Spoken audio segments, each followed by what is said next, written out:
ಯುವ ಜನತೆ ಮೇಲೆ ಅಪಾರವಾದಂಥ ಭರವಸೆಯನ್ನು ಇತ್ತು.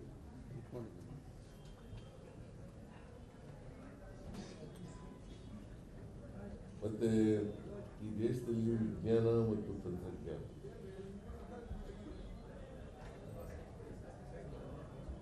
ಅದರ ಬೆಳವಣಿಗೆಗೆ ಕಾರಣಕರ್ತರಾಗಿ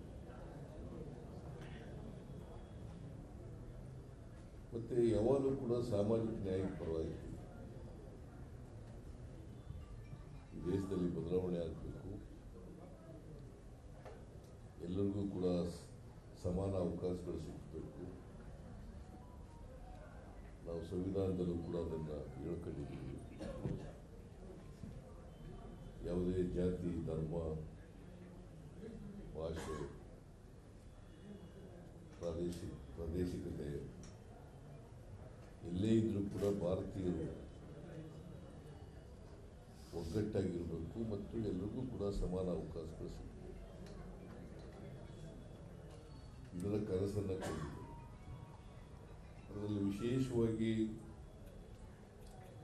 ಮಹಿಳೆಯರಿಗೆ ನ್ಯಾಯ ಸಿಗಬೇಕು. ಮಹಿಳೆಯರು ಕೂಡ ರಾಜಕೀಯ ಕ್ಷೇತ್ರದಲ್ಲಿ ಅವರಿಗೆ ಪಾಲು ಸಿಗಬೇಕು.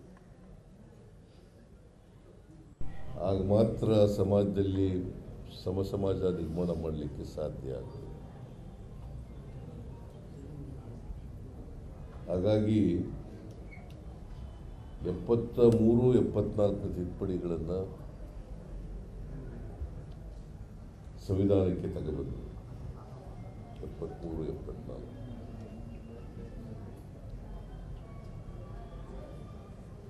ಸ್ಥಳೀಯ ಸಂಸ್ಥೆಗಳಲ್ಲಿ ಮಹಿಳೆಯರಿಗೆ ಮೀಸಲಾತಿ ಸಿಗಬೇಕು. ಅಂದರೆ ರಾಜಕೀಯವಾಗಿ ಮೀಸಲಾತಿ ಸಿಕ್ಕಿ ಅವರು ಕೂಡ ಸಕ್ರಿಯವಾಗಿ ರಾಜಕೀಯದಲ್ಲಿ ಪಾಲ್ಗೊಳ್ಳಬೇಕು ಅಂತಕ್ಕಂಥ ಕನಸನ್ನು ಕಂಡಿದೆ. ಅದಕ್ಕಾಗಿ 73, 74 ತಿದ್ದುಪಡಿಗಳನ್ನು ತರಬೇಕು.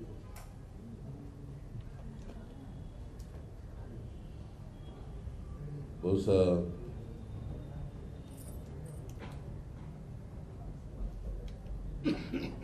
ಈ ದೇಶದಲ್ಲಿ ಏನಾದರೂ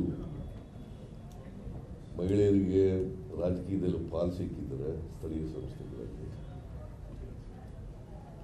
ಈ ತಿದ್ದುಪಡಿಗಳು ಕಾರಣ, ಸಂವಿಧಾನಕ್ಕೆ ತಂದಂಥ ತಿದ್ದುಪಡಿಗಳು ಕಾರಣ ಅಂತಕ್ಕಂಥದ್ದು ಮರೆಯಲಿಕ್ಕೆ ಸಾಧ್ಯ. ಭಾರತೀಯ ಜನತಾ ಪಕ್ಷದವರು ಎಷ್ಟೇ ನಾವು ಮಹಿಳೆಯರ ಪರವಾಗಿದ್ದೀವಿ, ಹಿಂದುಳಿದವ್ರ ಪರವಾಗಿದ್ದೀವಿ, ದಲಿತರ ಪರವಾಗಿದ್ದೀವಿ, ಅಲ್ಪಸಂಖ್ಯಾತರ ಪರವಾಗಿದ್ದೀವಿ. ಯಾಕಂತಂದರೆ ನರೇಂದ್ರ ಮೋದಿಯವರು ಪದೇ ಪದೇ ಹೇಳ್ತಾರೆ, BJPಯವರು ಕೂಡ ಅದನ್ನು ಒಂದು ರೀತಿ ಬಾಯ್ಪಾಠ ಮಾಡ್ಕೊಂಡವ್ರ ರೀತಿ ಹೇಳ್ತಾರೆ. ಸಬ್ಕಾ ಸಾಥ್ ಸಬ್ಕಾ ವಿಕಾಸ್. ಅದು ಸಬ್ಕಾ ಸಾಥ್ ಸಬ್ಕಾ ವಿಕಾಸ್ ಅಲ್ಲ, ಸಬ್ಕಾ ವಿನಾಶ್.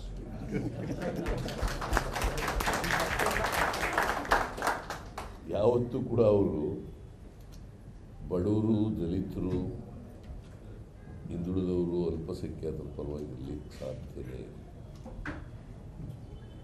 ಅದು BJPಯವರು ಸಾಮಾಜಿಕ ನ್ಯಾಯಕ್ಕೆ ವಿರುದ್ಧವಾಗಿದೆ. ಬಡವರಿಗೆ ಅವರು ಯಥಾಸ್ಥಿತಿನಲ್ಲೇ ಇರಬೇಕು, ಅವರು ಆರ್ಥಿಕವಾಗಿ, ಸಾಮಾಜಿಕವಾಗಿ ಶಕ್ತಿ ಬರಬಾರ್ದು ಅನ್ನೋದ್ರಲ್ಲಿ ನಂಬಿಕೆ ಇಟ್ಕೊಂಡಿದ್ದಾರೆ. ಹಾಗಾಗಿಯೇ ಇವತ್ತಿನಿಂದಲ್ಲ, RSS 1925 ಪ್ರಾರಂಭ ಆಯ್ತಲ್ಲ, ಅವತ್ತಿನಿಂದಲೂ ಕೂಡ ಹೇಳ್ತಾ ಇದ್ದಾರೆ. ಮೊದಲು ಹೇಳ್ತಾ ಇದ್ರು, ಈಗಲೂ ಹೇಳ್ತಾ ಇದ್ದಾರೆ. ಆದರೆ ಬಾಯಿ ಮಾತೆ ಬೇರೆ, ಕೃತಿನೇ ಬೇರೆ ಅವರು. ಸೊ ಇದನ್ನು ನಾವು ನೋಡಲಿಕ್ಕೆ ಸಾಧ್ಯ ಆಗ್ತದೆ. ಇವತ್ತು ಏನಾದರೂ ಸಂಪರ್ಕ ಕ್ಷೇತ್ರದಲ್ಲಿ ಇಲ್ಲ, ಕೆಮ್ಮಿದೆ ಸ್ವಲ್ಪ ನನಗೆ, ಸಂಪರ್ಕ ಕ್ಷೇತ್ರದಲ್ಲಿ ಕ್ರಾಂತಿಯಾಗಿದ್ದರೆ ಜಗತ್ತಿನ ಯಾವುದೇ ಮೂಲೆಯಲ್ಲಿ ನಾವು ಸಂಪರ್ಕ ಮಾಡಲಿಕ್ಕೆ ಸಾಧ್ಯ ಆಗಿದ್ದರೆ ಅದಕ್ಕೆ ರಾಜೀವ್ ಗಾಂಧಿಯವರು ಕಾರಣ ಅಂತಕ್ಕಂಥದ್ದು ಬರಲಿಕ್ಕೆ ಸಾಧ್ಯ.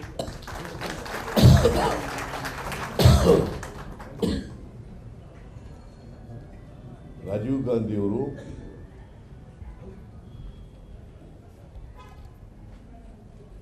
ಯುವಕರ ಶಕ್ತಿ ಮೇಲೆ ಅಪಾರವಾದಂಥ ನಂಬಿಕೆಯನ್ನು ಇಟ್ಕೊಂಡಿದ್ರು. ಅದಕ್ಕೋಸ್ಕರನೇ ಅವರ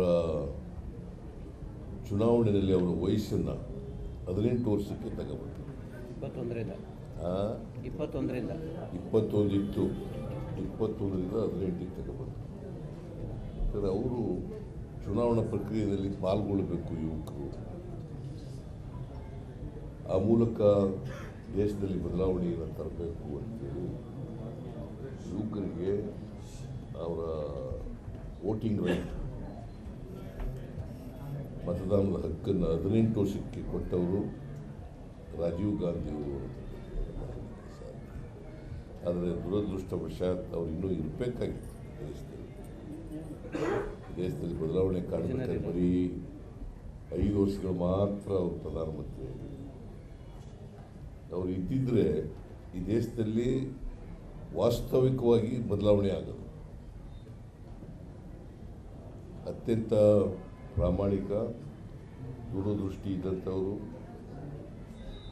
ದೇಶದ ಬಗ್ಗೆ ಕಾಳಜಿ ಇದ್ದಂಥವರು, ಸಮಾಜದ ಬಗ್ಗೆ ಕಾಳಜಿ ಇದ್ದಂಥವರು, ಅವರು ನಮ್ಮನ್ನು ಭಾಳ ಚಿಕ್ಕ ವಯಸ್ಸಲ್ಲಿ ಆಗಿದ್ದಾರೆ.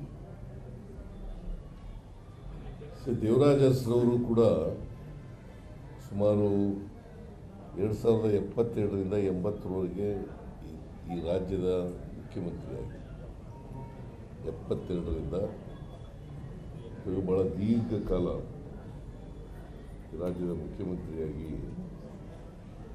ಈ ರಾಜ್ಯದ ಆಡಳಿತ ಚುಕ್ಕಾಣಿಯನ್ನು ಹಿಡಿದಿದ್ದರು. ಅವರನ್ನು ನಾವು ಸಾಮಾಜಿಕ ನ್ಯಾಯದ ಹರಿಕಾರ ಅಂತಲೂ ಕೂಡ ಕರಿತೀವಿ.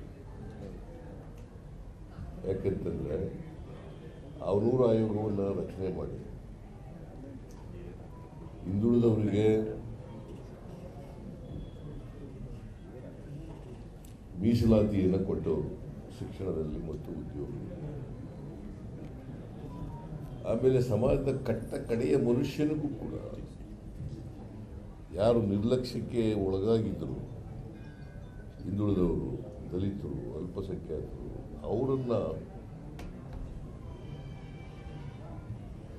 ಅವರಿಗೆ ರಾಜಕೀಯವಾಗಿ ಗುರುತಿಸಿ ಅವರಿಗೆ